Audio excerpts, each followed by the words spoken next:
Avec son voile, elle se distingue des autres athlètes. Très connue dans le milieu du judo qu'elle pratique depuis plusieurs années, elle sait Aïcha Thiam, ceinture noire deuxième dan judo. Seulement, lors de ses compétitions et conformément au règlement du judo, elle est obligée d'enlever son voile lorsqu'elle monte sur le tatami. Le judo fait partie de ces disciplines qui interdisent le port du voile. Le judo interdit le voile pour deux raisons essentielles. La première, c'est que le voile peut être dangereux parce qu'au judo, il est permis des étranglements. Et l'athlète qui porte le voile peut se faire étrangler par le voile. L'autre aspect, c'est que la charte olympique, en son article 51.3, interdit toute propagande d'ordre religieuse, raciale ou politique. Il y a une possibilité de porter un bonnet, mais malheureusement, si le bonnet s'enlève 2 fois, vous perdez le combat. Souleymane Boundaoudou Diop, par ailleurs maître de judo, affirme que cette discipline a perdu beaucoup de combattants parce qu'elles ne voulaient pas enlever leur voile en compétition. Au Sénégal, je me rappelle bien, vers les années 80, il y a une combattante qu'on appelait Adama Ibadou, qui a perdu un combat en finale de Coupe du Sénégal parce qu'elle ne voulait pas se départir de son voile et elle a perdu comme ça le titre de champion du Sénégal. Parce que aussi, il faut comprendre que le sport a ses règles et il faut les respecter.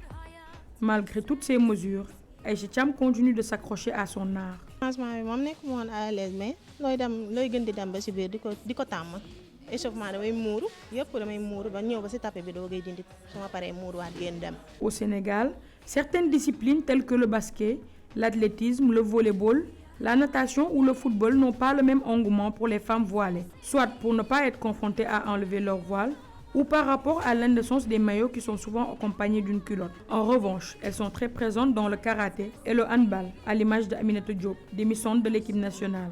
Si dans les compétitions continentales, elle garde son voile, tel n'est pas le cas dans les autres pays du monde. Je peux dire que c'est pas facile avec la voile, car il y a des compétitions où on accepte la voile, d'autres compétitions on n'accepte pas la voile. Comme la Coupe du Monde. C'était difficile parce que c'était la première fois qu'on me demandait d'enlever ma voile. Alors que je n'étais pas à l'aise avec 100, je ne me sens pas. Ce n'est pas facile. Je n'ai pas accepté sur le 100, j'ai resté pendant 40 minutes sans jouer.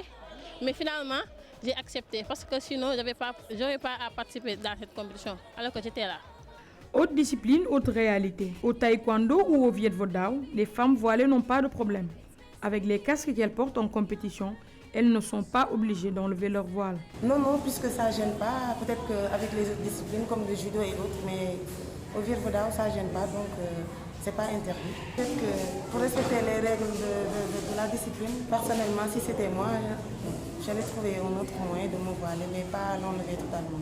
Dans le même registre, on peut inscrire le karaté qui tolère le port du voile au plan national. Mais à l'étranger, l'Union africaine de karaté et la Fédération mondiale interdisent également le port du voile. Au football, depuis le 5 juillet 2012, la FIFA a autorisé le port du hijab sur les terrains. Une décision adoptée à l'unanimité dans l'objectif de permettre la pratique de cette discipline à toutes les femmes, sans discrimination religieuse visant certaines communautés. Les nations islamiques telles que le Koweït, les Émirats arabes unis, le Qatar et le Bahreïn se réjouissent de cette nouvelle. Mais pour l'Indonésie, cela ne change rien, puisque leurs sportives ne portent pas le hijab lors des compétitions. Quant au sultanat d'Oman et l'Arabie saoudite, ils n'octroient pas de licence sportive à leurs femmes et ne comptent pas de sélection féminine.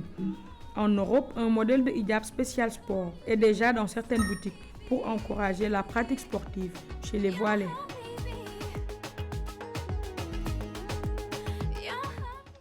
Merci Marianne Siva Diop.